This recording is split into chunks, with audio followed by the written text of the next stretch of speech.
Ada orang kata, saya tak minat emas, jadi saya tak nak simpan emas. Baik, sebenarnya simpanan emas ni bukan atas sebab minat, tapi lebih kepada fungsi emas dalam portfolio simpanan. Cuba fikir macam ni, kita mungkin tak minat insurans, tapi kita tetap ambil insurans untuk perlindungan masa depan. Sama juga dengan emas. Bukan sebab minat, tapi sebab fungsi.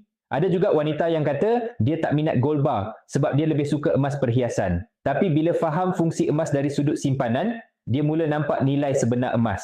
Kenapa emas penting dalam simpanan? Antara keistimewaan emas ialah nilainya terjamin dalam jangka panjang.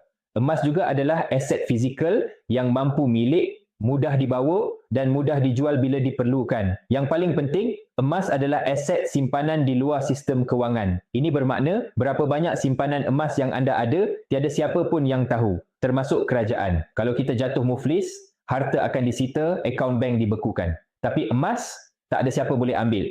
Kalau negara berperang, duit negara mungkin tak ada nilai lagi, duit dalam bank tak boleh dikeluarkan. Tapi emas, kita boleh bawa ke negara lain dan jual dengan mudah untuk mulakan kehidupan baru. Sebab tu, emas juga disebut sebagai insurans kekayaan.